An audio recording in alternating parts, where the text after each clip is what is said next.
وأشهد أن لا إله إلا الله وحده لا شريك له وأشهد أن محمدا عبده ورسوله صلى الله عليه وعلى آله وصحبه وسلم تسليما كثيرا.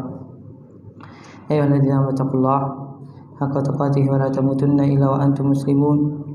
أيها الناس اتقوا ربكم الذي خلقكم من نفس واحدة وخلق منها زوجها وبث منهما رجالا كثيرا ونساء واتقوا الله الذي تساءلون به والأرحام إن الله كان عليكم رقيبا.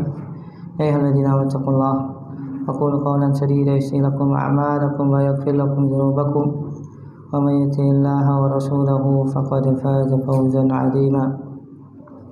أما بعد فإن أصدق الحديث كتاب الله خير الهدى هدى محمد صلى الله عليه وعلى آله وصحبه وسلم شر الأمور محدثاتها فإن كل محدثة بدعة وكل بدعة ضلالة وكل ضلالة في النار. Jamaah sekalian, semoga Allah Subhanahu wa taala berikan kepada kita kasih sayang dan pengampunannya. Kita bersyukur kepada Allah Subhanahu wa taala di malam hari yang bahagia ini, tanggal 16 Jumadil Akhir 1445 Hijriah. Kita duduk di salah satu dari rumah Allah Azza wa Jalla dalam rangka kita mendengarkan ayat serta hadis-hadis Nabi sallallahu alaihi wasallam yang seyogianya jamaah sekalian di malam hari ini Ustaz Abu Aqqaf Musa hafizahullah taala membacakan kepada kita Sunan At-Tirmidzi dan syarahnya. Qadarullah beliau berhalangan hadir karena beliau sedang safar ya.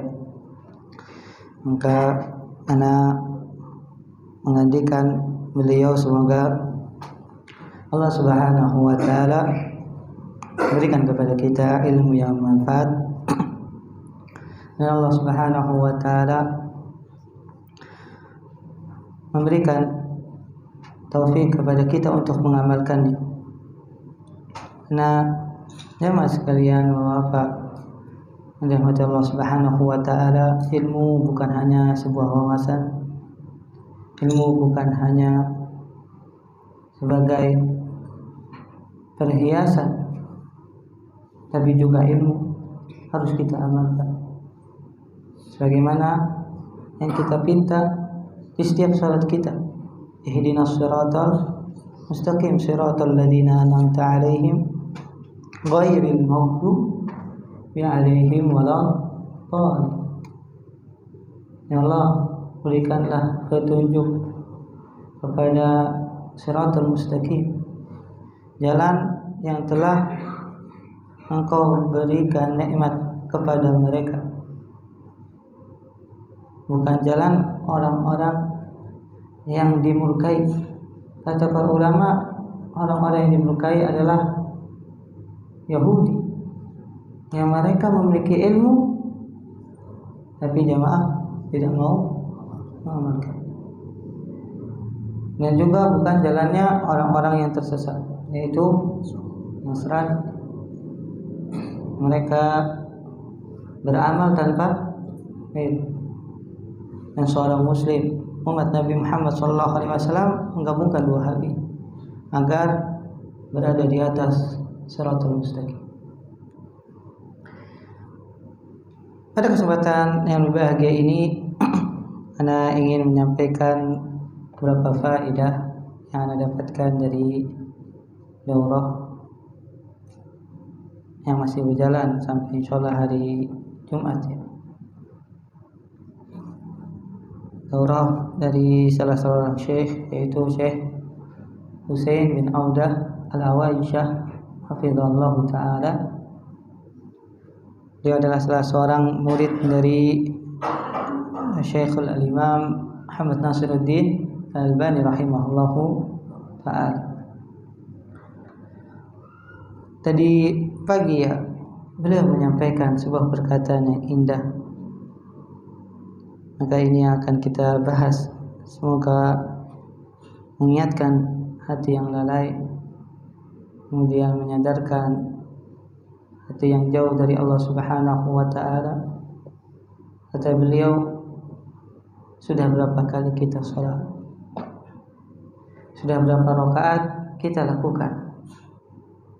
Telah ada perubahan tidak dalam kehidupan kita dari sholat yang kita lakukan?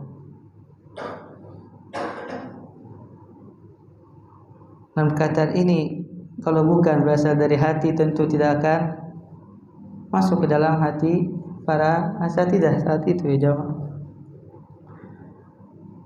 Beliau menyebutkan hafizallahu ta'ala, padahal sholat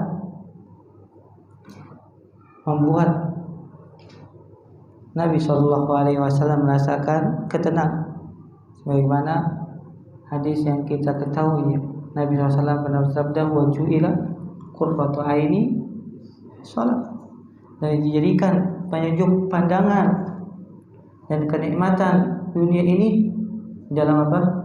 Salat. Hadisnya sahih.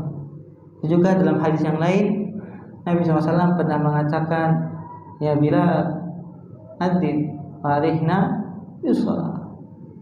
Wahai Bilal, adzan ketika masuk waktu sholat, dan kita merasakan ketenangan, merasakan kenyamanan saat kita berada di dalam sholat.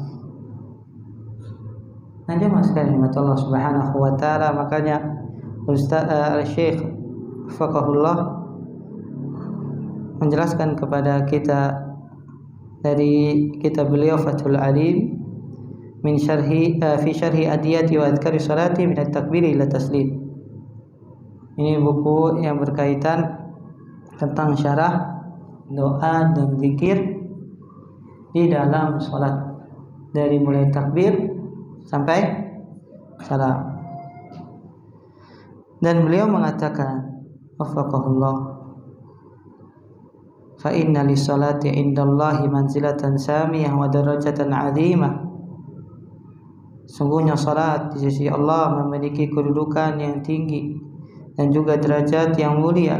Sungguh telah bersabda Rasulullah sallallahu alaihi wasallam, inna awwala ma yuhasabu bihil 'abdu yaumal qiyamah min amalihi salatuhu. Sungguhnya perkara yang pertama dihisab nanti di hari kiamat adalah salatnya seorang hamba. Fa in saluhat faqad aflaha wa anjah.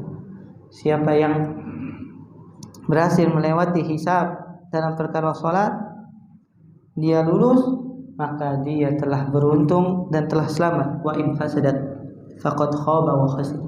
Dan siapa yang tidak lulus jemaah hisabnya dalam perkara salat, maka sungguh dia telah merugi dan sengsara. Khaba wa khasir, sengsara dan merugi.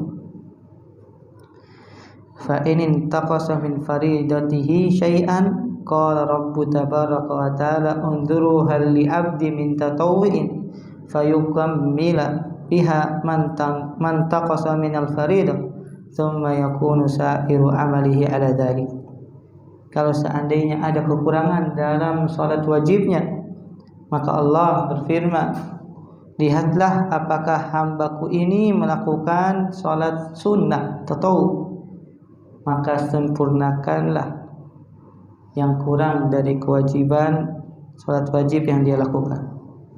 Tsumma yakunu sa'iru amalihi ala dzalik. Kemudian amal-amalannya seperti salat.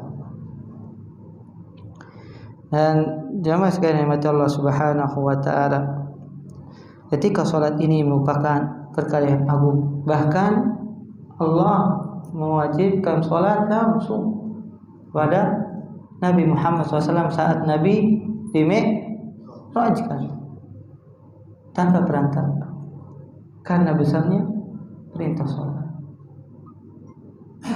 Karena besarnya perintah salat. Makanya ada kitab yang bagus jemaah sekalian tentang ta'zimu qadrus salat, mengagungkan kedudukan salat. Penulis ini Maturullah tidak hadir kepala anak, penulisnya Imam Al-Marwazi. Imam Al-Marwazi dari daerah Marwi. itu menyebutkan hampir ada sekitar riwayat 50 kedudukan sholat di sisi Allah Subhanahu wa taala beserta riwayat. Ini penting sekali bagi kita membacanya. Namun Allah taala alam, setahu Anda belum ada terjemahannya coba. Yang ada terjemahannya Muhadrah Syekh Abdul Razak yang kemudian dituliskan atau ditafrik ya sebagai buku kecil. Itu beliau juga membahas tentang ta'zim qadri shalah, mengagungkan kedudukan salat. Kata beliau,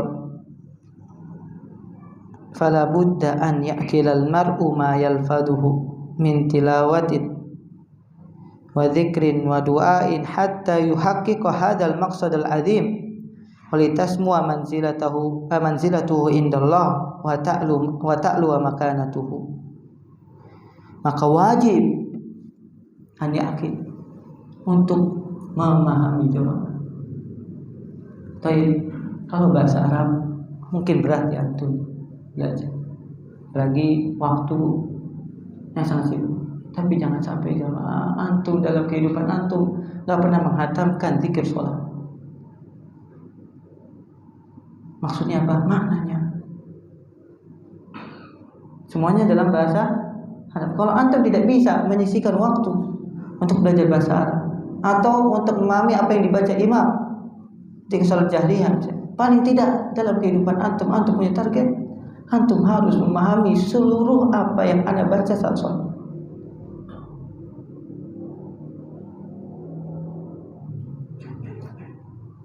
Ya sekalian nikmat Allah Subhanahu wa taala, bagaimana kita bisa mengetahui tentang kedudukan sholat, kemudian menghayati, bahkan di tingkat kita merasakan kelezatan saat melaksanakan sholat, tapi kita tidak mengetahui apa yang kita baca. Benar nggak jemaah? Kita tidak mengetahui, tidak merenungi zikir yang ada di dalam sholat. Bagaimana bisa mendatangkan perubahan dan juga penghayatan jika di dalam sholat kita tidak paham apa yang kita baca jamaah sekalian Allah Subhanahu wa taala. Sungguh merupakan kerugian. Allah kerugian. Min babil fa'idah jamaah. Anda belajar bahasa Arab untuk Anda bisa memahami apa yang dibaca imam saat sholat. Itu motivasi Anda. Bukan hanya di zikir. Tapi paling tidak Anda berikan PR kepada antum semua, fahami apa yang antum baca dalam sholat. Karena mudah-mudahan kata Syekh Hafizahullah Ta'ala, yang seseorang dalam hadarah ya, dari pagi, ketika dia memahami, ketika dia merenungkan apa yang dia baca dalam sholat, ketika dia assalamualaikum waalaikumsalam, ada perubahan dalam diri kita. Ada perubahan dalam hati kita, ada perubahan di dalam kehidupan kita. Nah, tadinya mungkin sebelum sholat jamaah banyak sekali masalah, hati jauh dari Allah Subhanahu wa taala, lupa dengan tujuan hidup kita jamaah. Namun ketika dia masuk saat sholat Allahu Akbar, semuanya hilang. Yang ada dia berusaha benar-benar memahami apa yang dia baca dalam sholat, hingga setelah dia salam lahirlah perubahan. Ya sekalian nikmat Allah Subhanahu wa taala, kata beliau, hatta yuhaqqiqa hadzal maqsadil azim, sampai akhirnya terrealisasikan maksud dari sholat yang sangat mulia ini.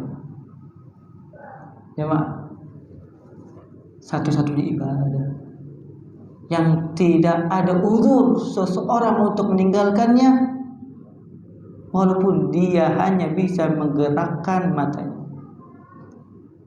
Apa jemaah? Dan tidak ada yang boleh mengganti. Karena azim, karena besarnya, agungnya masalah salat. Walaupun dia hanya bisa menggerakkan kelopak matanya, hanya untuk isyarat. Karena maksudnya azim apa jemaah? Agar seseorang tidak terputus antara dia dengan Allah Subhanahu wa taala. Orang-orang Nasrani jemaah datang ke gereja kapan? Seminggu sekali.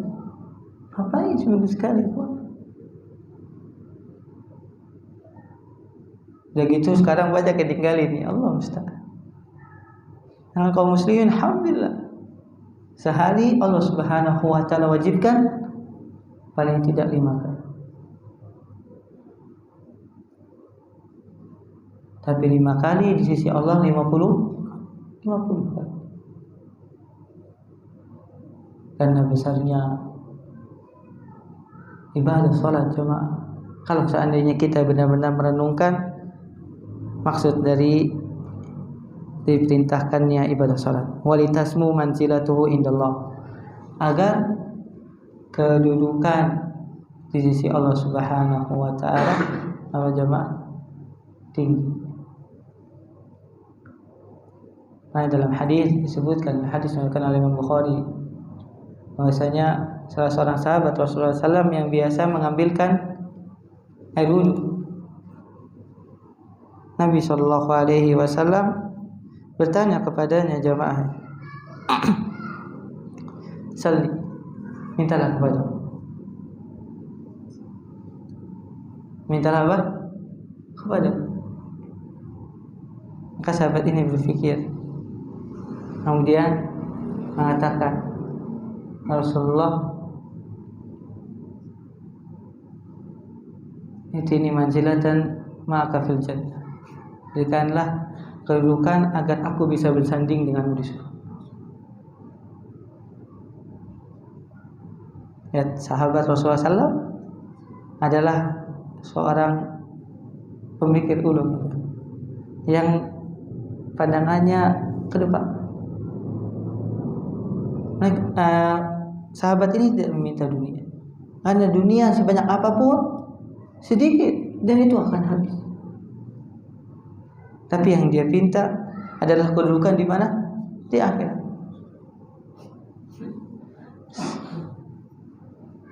Anturafiqo kafil jannah.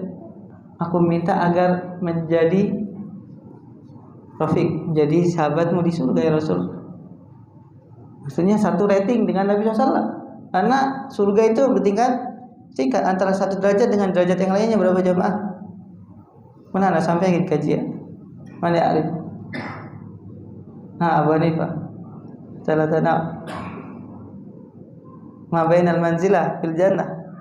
Bainas sama wal antara satu derajat dengan derajat yang lain seperti langit dan bumi. Dan yang paling tinggi tentu siapa? Rasulullah SAW. Rafaqatuka fil jannah ya Rasulullah, aku ingin bersamamu di surga. Aw ghairu dzalik, kata Nabi SAW, ada yang lain? Kata sahabatillah huwa ada. Setelah aku minta itu aja. Maka apa jawaban Nabi SAW? Fa inni alaika bikasratis sujud. Maka bantulah aku, engkau memperbanyak sujud. Maksudnya apa? Salat. Kata Syekh, walitasmu manzilatu, agar apa? Kedudukanmu di sisi Allah Subhanahu wa taala menjadi tinggi, bahkan bisa bersanding dengan Nabi sallallahu alaihi wasallam. Wa ta'lu makanatuhu, dan menjadi tinggi kedudukan di sisi Allah Subhanahu wa taala.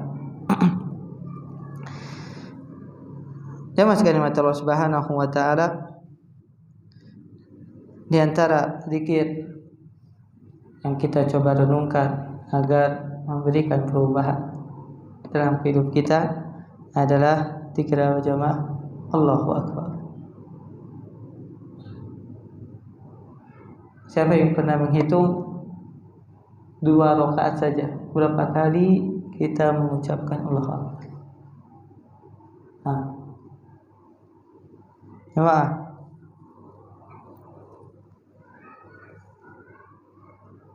Allahu Akbar takbiratul ihram. Allahu Akbar ruku. Kemudian Allahu Akbar ketika mau sujud. Kemudian Allahu Akbar bangkit dari sujud. Kemudian Allahu Akbar sujud yang kedua. Kemudian Allahu Akbar berdiri. Kemudian Allahu Akbar ruku. Kemudian Allahu Akbar ketika ingin sujud. Kemudian Allahu Akbar bangkit dari sujud. Kemudian Allahu Akbar yang kedua. Kemudian Allahu Akbar untuk rakaat yang terakhir. Berarti ada 11. Coba kita pahami jamaah. Salah satu dari zikir dalam sholat yang kita ucapkan kalau seandainya 2 rakaat itu kita baca 11 kali. Kata beliau hafizallahu taala, Allahu Akbar ay huwa akbaru min kulli syai' wa kullu syai'in dunahu khadi'un hakirun mutasagirun bin nisbati ilaihi. Allahu Akbar, Allah yang paling besar. Kenapa tidak ada lanjutan setelahnya? Sebenarnya kalau misalnya ada isim tafdil jamaah, kalau kita belajar bahasa Arab biasanya ada setelah isim tafdilnya ada min. Tapi enggak ada. Enggak kita mengatakan Allahu Akbar min dunia misal atau min fulan. Karena sudah cukup jamaah. Ketika Allah yang paling besar semuanya kecil. Allahu Akbar, Allah yang paling besar. Akbar min kulli syai', lebih besar dari segala sesuatu.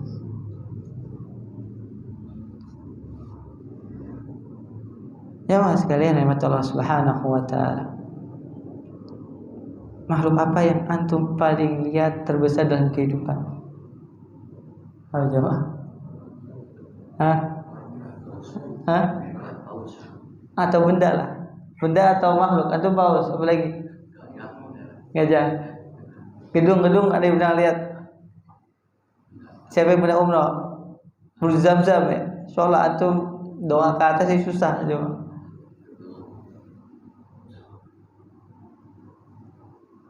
Itu nggak ada apa-apa.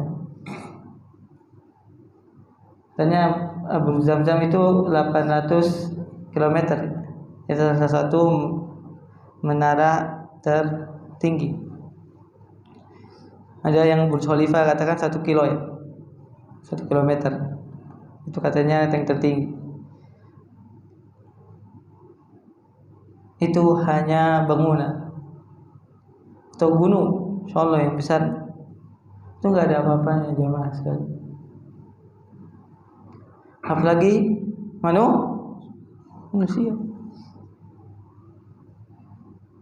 Kalau seandainya seorang merenungkan tentang lafaz Allahu Akbar, maka akan membuat segala hal sebelum dia masuk dalam sholat semuanya kecil. Istrinya, anak-anak, kerjaan, dunianya, masalahnya kecil semua jemaah. Nggak ada yang besar. Wa kullu syai'in dunahu khadi, dan segala sesuatu selain Allah semuanya tunduk. Hakirun, rendah. Mutasagirun bin nisbati ilaihi, kecil kalau seandainya dibandingkan dengan siapa? Allah Subhanahu wa ta'ala. Malaikat Jibril alaihissalam pernah sampaikan jemaah, berapa sayapnya? 100 sayap. Satu sayapnya bisa menutup ufuk. Nah itu malaikat yang termulia, terbesar. Ketika Allah Subhanahu wa ta'ala menurunkan wahyu, itu malaikat Jibril sangat tunduk kepada Allah Subhanahu wa ta'ala.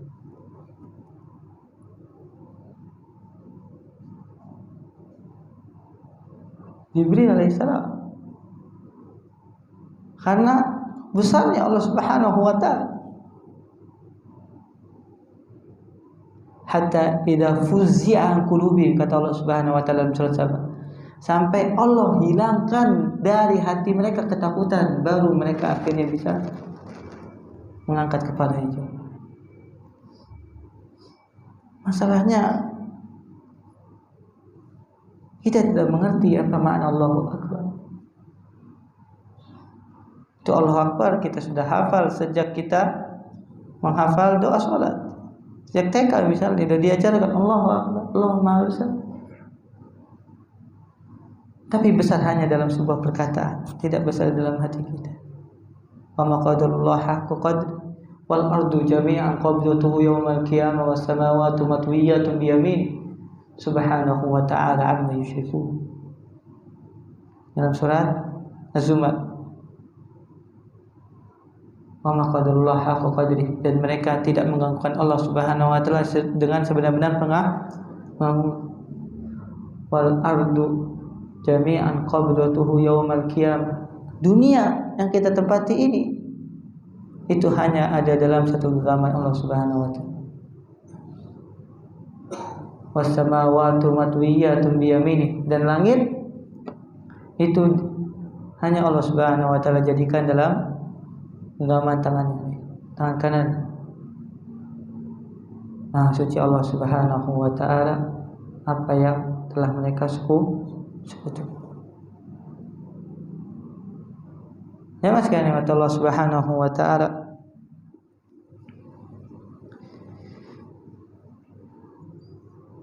Kalau seandainya masih belum tergambarkan atau kita belum merenungkan tentang kebesaran Allah, Allah Subhanahu wa taala sebutkan ketika Nabi Isa alaihissalam meminta kepada Allah agar Allah bisa dilihat oleh Nabi Musa. Dalam surat Al-A'raf, Allah Subhanahu wa taala berfirman, saya menghafal jamaah surat Al-A'raf. Allah Subhanahu wa taala firman, "Walamma jaa'a Musa limiqatina wa kallamahu rabbuhu qala rabbi arini anzur ilaik." Ayat 143. Ketika Nabi Musa alaihissalam datang ke tempat yang kami tentukan, wa kallamahu rabbuhu, Allah langsung berbicara dengan Nabi Musa tanpa perantara.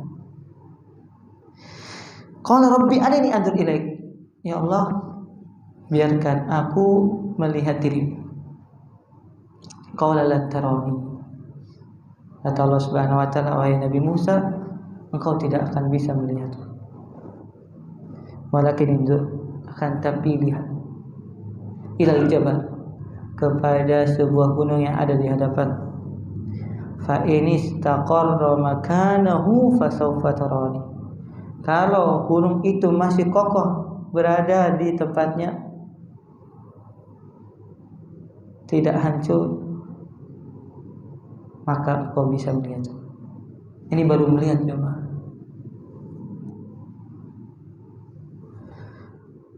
Falamma tajalla rabbuhu lil jabal ja'alahu dakka, ketika Allah Subhanahu wa taala menampakkan kepada gunung, ja'alahu dakka, tiba-tiba gunung yang langsung hancur lebur berkeping-keping.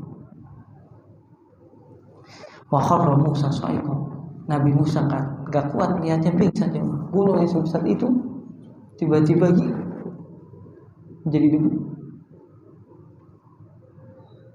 Dalam riwayat Sunan Darimi, Anas bin Malik mengatakan Allah hanya menampakkan seujung jari segini. Itu gunung gak kuat, hancur. Nabi Musa pingsan, gak kuat. Sangat agung Rabb kita Allah Azza wa Jalla. Gunung saja tidak mampu, apalagi manusia kecil, apalagi orang kita Asia. Ana lihat di video ada raksasa yang hidup, masya Allah, tingginya 2,3 meter jemaah, badannya gede banget. Itu kalau disandingkan kita cuma sepahanya kali. Dia jalan, masya Allah, orang cuma setengah-setengahnya, yang orang-orang bulenya cuma setengah badannya. Besar Allah Subhanahu wa ta'ala. Kalau kita masih belum juga bisa merenungkan jamaah, antum merenungkan bumi ini saja jamaah. Bumi yang kecil ini itu belum kita sempat menjelajahi seluruhnya, benar. Bumi sangat kecil dibandingkan dengan matahari. Matahari katanya sebutkan 15 juta kali lipat daripada bumi. Ternyata matahari adalah bintang yang terkecil jemaah. Masih ada bintang yang lebih besar daripada matahari. Dan itu baru di langit pertama.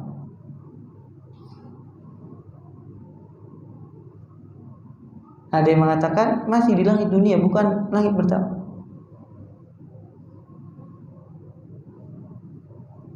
Dan disebutkan dalam hadis ya, bagaimana Al-Imam Muhammad bin Abdul Wahhab rahimahullahu taala dalam kitab beliau, kitab At-Tauhid, memberikan sebuah bab di akhir pembahasannya tentang apa jemaah? Tentang pengagungan Allah Subhanahu wa taala. Tentang pengagungan Allah Subhanahu wa taala. Di bab yang terakhir, bab 67, beliau menyebutkan di antara hadis yang menjadikan kita seharusnya merenungkan bahwa apa yang kita tempati ini dari dunia ini sangat kecil. Beliau menukilkan sebuah riwayat dari Abu Dzar radhiyallahu taala anhu. Kata Nabi SAW, mal kursiyu fil arsy illa ka halaqatin min hadidin ulqiyat baina dhahri falati minal ard. Kursi, kata Abdullah bin Abbas radhiyallahu taala anhuma, kursi ini adalah tempat pijakan kaki Allah Subhanahu wa taala. Dibandingkan dengan arsy, dan arsy adalah makhluk yang paling besar. Illa kahalaqatin min hadidin ulqiyat baina dhahri falati minal ard. Seperti kalung yang terbuat dari besi dilemparkan ke padang Sahara. Ini kursi. Sedangkan Allah Subhanahu wa taala berfirman, wasi'a kursiyyuhu as-samawati. Kursi itu meliputi langit dan bumi, karena langit dan bumi ini sangat kecil dibandingkan kursi Allah Subhanahu wa taala. Dalam riwayat yang lain disebutkan, diriwayatkan oleh Imam Ibnu Jarir rahimahullahu taala,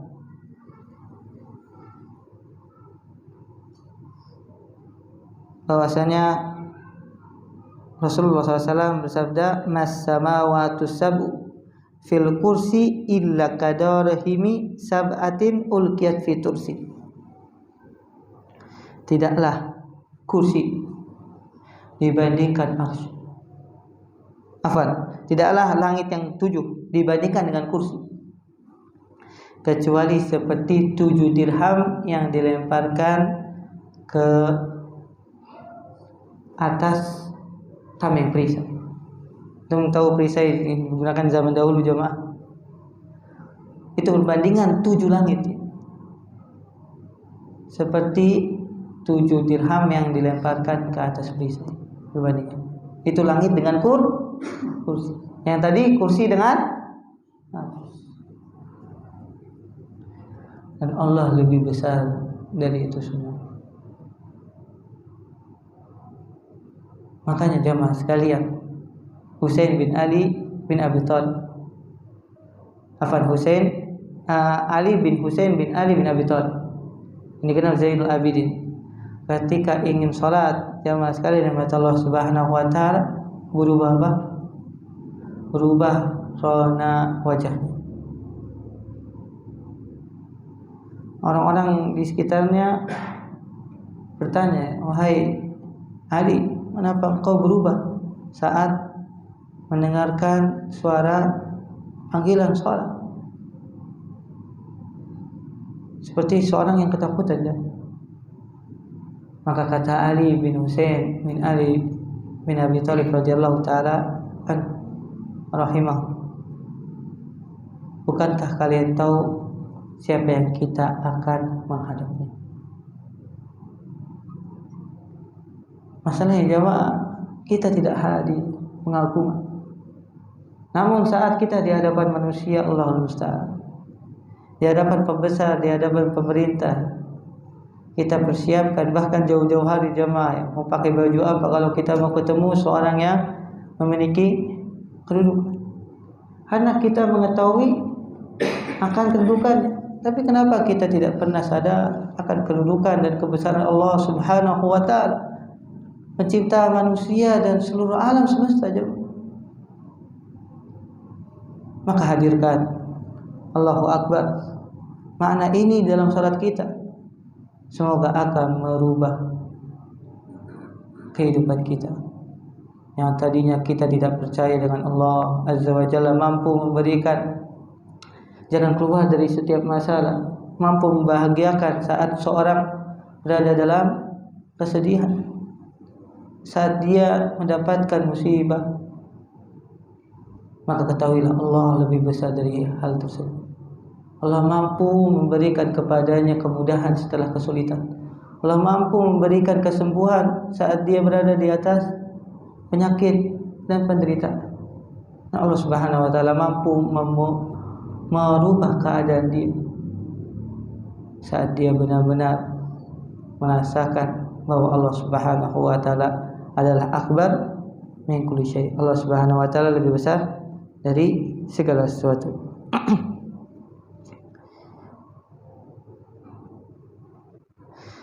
Ada yang mengatakan juga, kata beliau hafizallahu taala, wakila maknahu Allahu akbar min an yu'raf kunhu kibriyaihi wa azamati. Allah lebih besar dari orang yang telah mensifati, atau sebesar apapun seorang mensifati kebesaran Allah, maka dia tidak akan bisa, karena Allah Subhanahu wa taala yang paling besar, lebih besar dari segala sesuatu. Jemaah sekalian, itu zikir yang pertama yang seharusnya kita renungkan. Hingga apa? Ketika kita keluar dari sholat, kita sadar kita ini kecil. Kita sadar kalau kita membangkang, kita gak ada apa-apanya di hadapan Allah. Kita sadar kalau seandainya kita mau taat kepada Allah, Allah Subhanahu wa taala akan berikan apa yang kita inginkan, tentu sesuai dengan hikmah. Maka kita sadar kalau Allah Subhanahu wa taala lebih besar dari segala sesuatu, kita akan benar-benar menghambakan kepada Allah, bukan menghambakan kepada manusia, bukan menghambakan kepada dunia, bukan menghambakan kepada makhluk yang semuanya adalah ciptaan.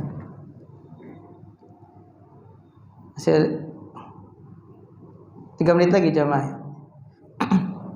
Di antara juga yang akan bantu jamaah sekalian untuk kita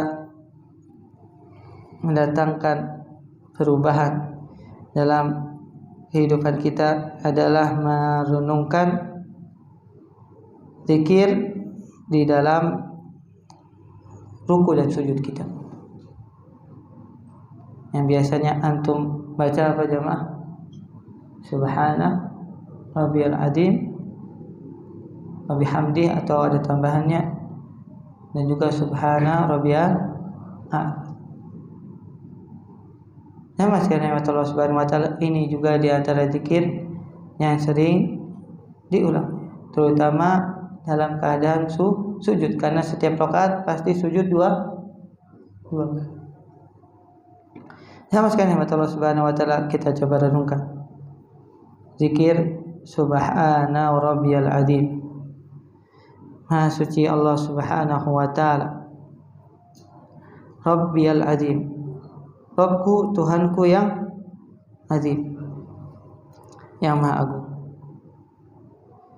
Subhana itu dari kata sabbaha yusabbihu, yang artinya apa? Nazzaha yunazihu, mensucikan dari segala aib, dari segala kesalahan.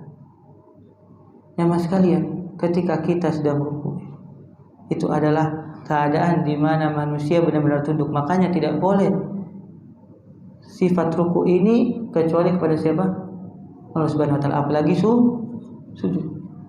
Namun ketika kita ruku, kita justru mengagungkan siapa? Allah Subhanahu wa taala, agar kita sebagai seorang hamba jamaah sadar kita ini semua adalah hamba. Kita punya banyak kesalahan, banyak kekurangan, banyak celah. Sedangkan Allah Maha suci dari semua aib, dari semua kesalahan, dari semua kekurangan. Sedangkan manusia tempatnya kesalahan, tempatnya kekurangan. Saat kita membaca Subhana Rabbiyal Azim, Maha suci Allah Subhanahu wa taala, Tuhan Rabb yang maha agung dari semua kesalahan, dari semua aib, maka kita akan semakin mengagungkan Allah Subhanahu wa taala. Kita akan semakin tunduk jamaah. Saat kita merasa apa yang kita miliki mampu mendatangkan kebaikan, atau ketika kita tidak mau tunduk ya terhadap syariatnya, masa kita tidak mau diatur jamaah, kita sadar bahwasanya kita ini seorang hamba yang harus tunduk, yang harus patuh kepada siapa?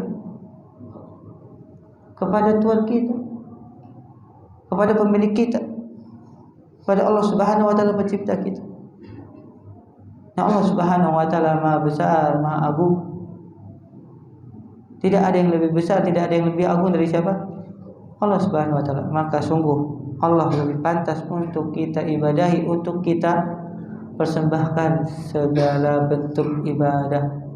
Bahkan apa jamaah? Qul inna salati wa nusuki wa mahyaya wa mamati lillahi rabbil alamin.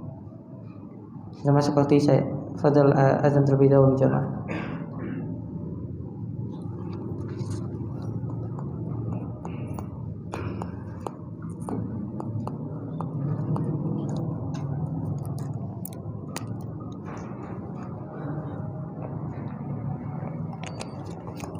Iman yakmalani ala bu'ts rahmatan lil alamin nabiyina Muhammadin wa ala alihi wa ashabihi wa tabi'ahum bi ihsanin ila yaumiddin wa ba'd.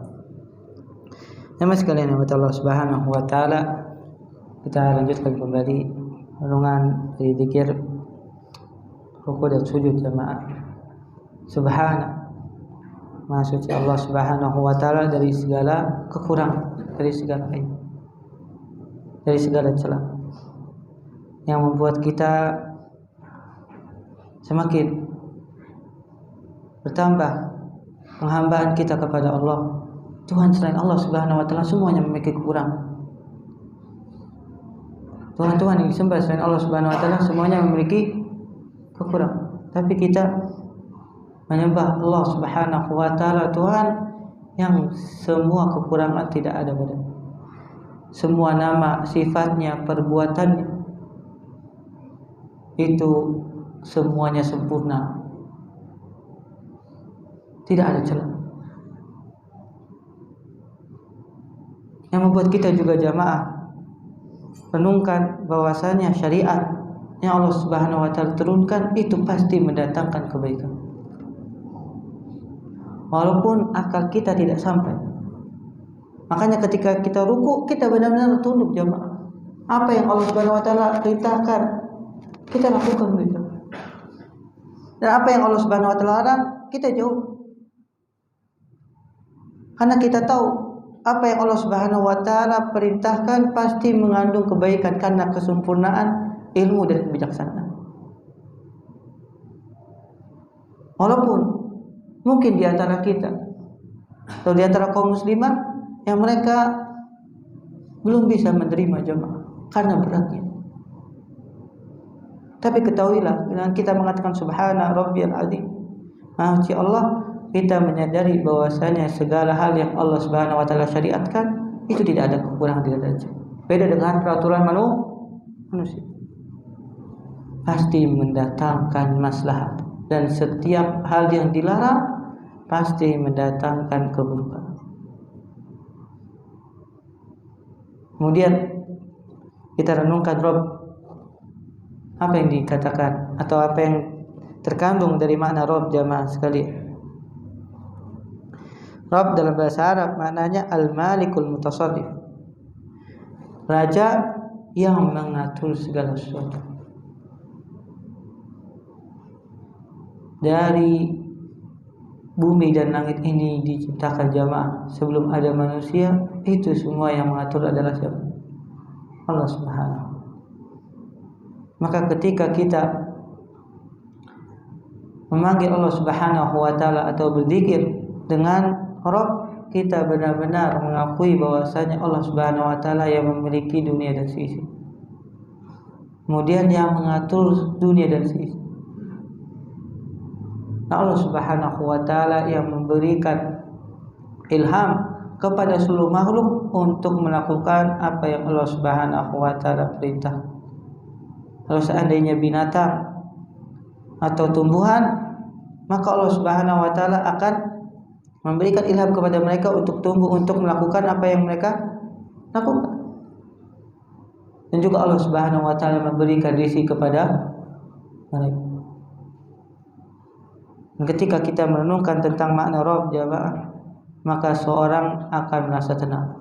Karena Allah Subhanahu wa taala yang akan mengatur, karena Allah Subhanahu wa taala yang akan memberikan rezeki. Maka kita serahkan setelah kita usaha semuanya kepada siapa? Allah Subhanahu wa taala. Dan kata beliau, ini ada faedah yang sangat agung. Kenapa rahasia kebanyakan para nabi menggunakan kalimat Rabb daripada apa? Allahumma. Karena kata Syekh rahimahullah ta'ala nukilkan perkataan ulama, ada yang namanya tarbiyah khassah, ada tarbiyah, ada pendidikan atau pengaturan yang khusus, perlindungan kepada orang-orang yang khusus. Yaitu apa?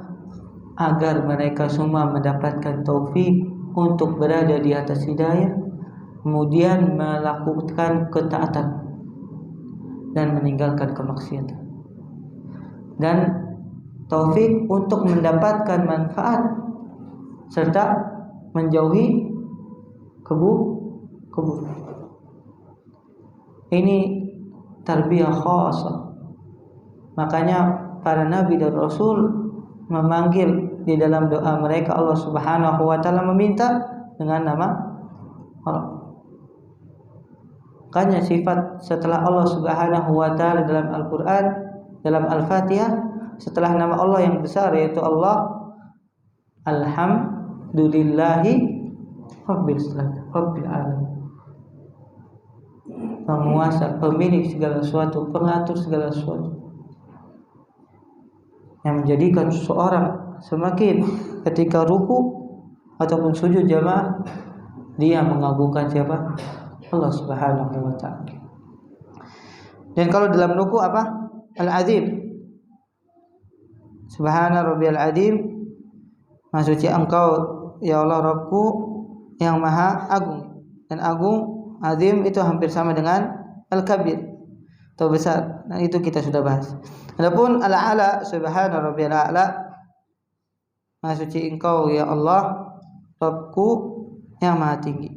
Bahwa semuanya jamaah sekalian, ketika kita merenungkan makna al-a'la, bahwa Allah Subhanahu wa taala tinggi, berada di atas seluruh makhluknya.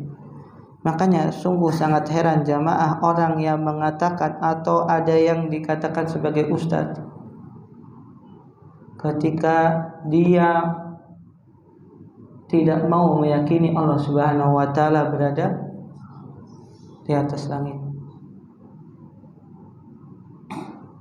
yang katanya mengatakan tidak boleh mengatakan Allah Subhanahu wa taala berada di atas.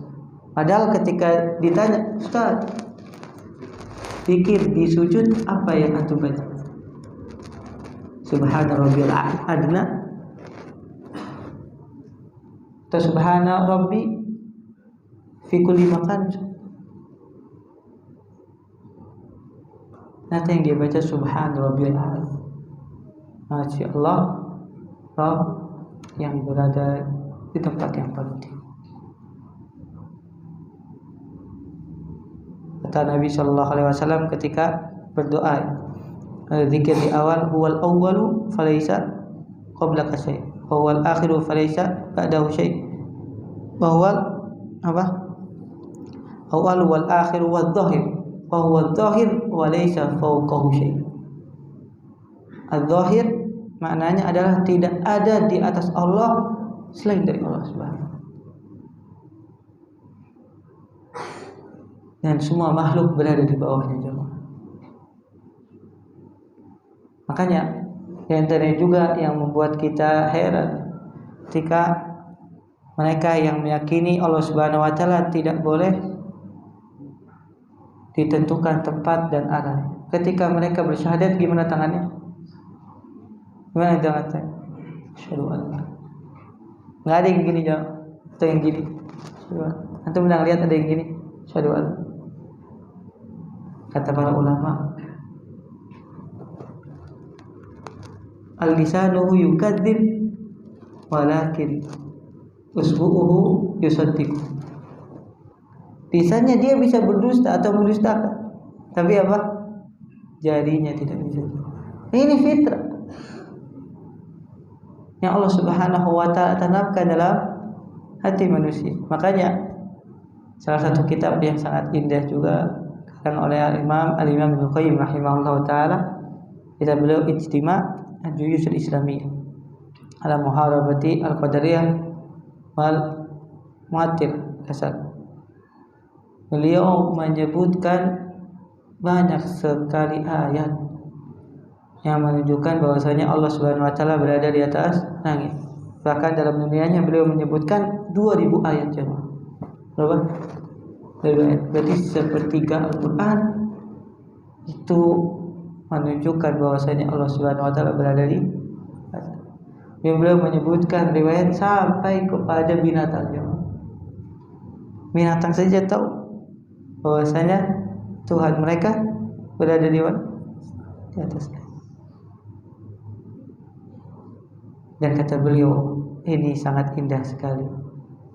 Ketika manusia Allah Subhanahu wa taala perintahkan sesuatu yang paling mulia di manusia berjamaah, kepalanya, benar? Itu Allah Subhanahu wa taala perintahkan untuk berada di tempat yang paling bawah. Dan kemudian zikirnya apa? Makanya tidak boleh bentuk sujud ini dilakukan oleh manusia kepada manusia lain, bahkan kepada Nabi SAW. Karena dalam hadis diriwayatkan oleh Imam Bukhari, Mu'adz bin Jabal radhiyallahu taala anhu melihat siapa? Melihat orang-orang Nasrani itu sujud kepada uskupnya. Maka ketika dia pulang dari Yaman tersebut, Mu'adz langsung datang kepada Nabi sujud jemaah. Dan Nabi SAW melarang. Kalau seandainya aku diperintahkan, aku membolehkan untuk seorang sujud, bukan kalian sujud kepadaku, tapi apa? Seorang istri sujud kepada suami.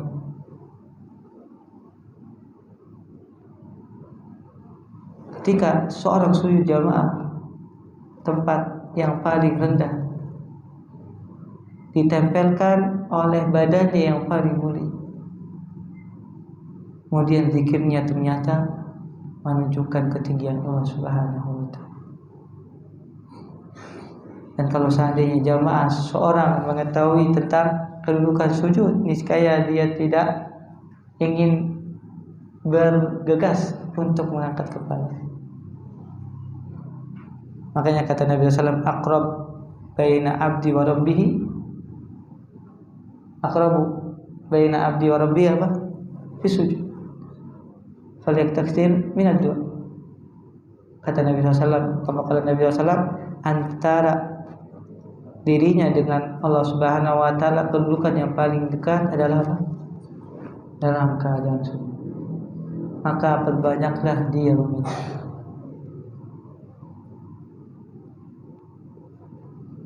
Ketika kita berdoa kepada Allah dalam keadaan sujud jamaah, itu di antara waktu yang paling mustajab. Apalagi kalau dilakukannya di tengah atau di sepertiga malam terakhir. Kita berbisik ke tanah tapi apa? Sampai kepada Allah Subhanahu wa taala yang berada di atas langit itu.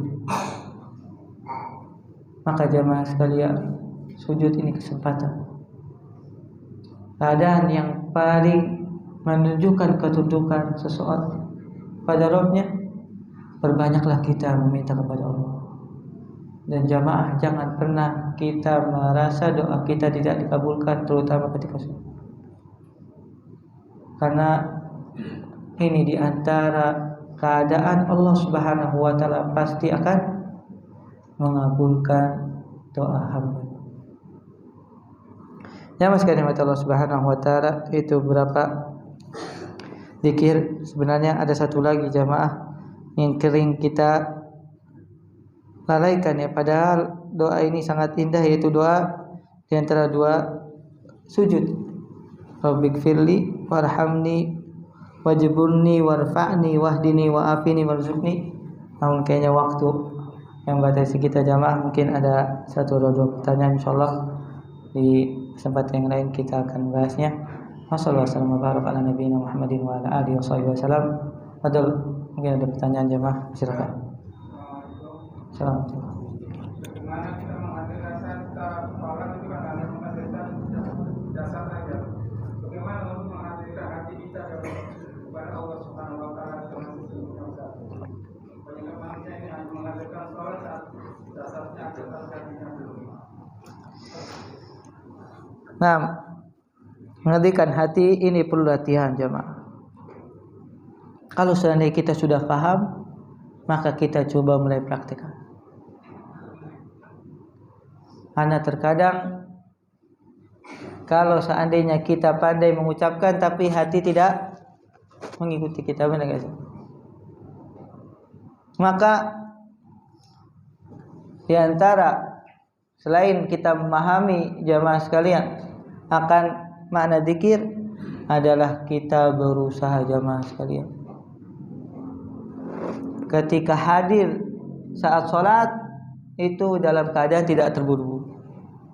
Ini disampaikan oleh Syekh Abdul Razak hafizallahu ta'ala. Datang ke masjid jamaah sebelum iqamah, atau lebih baik sebelum adzan, karena kita mempersiapkan.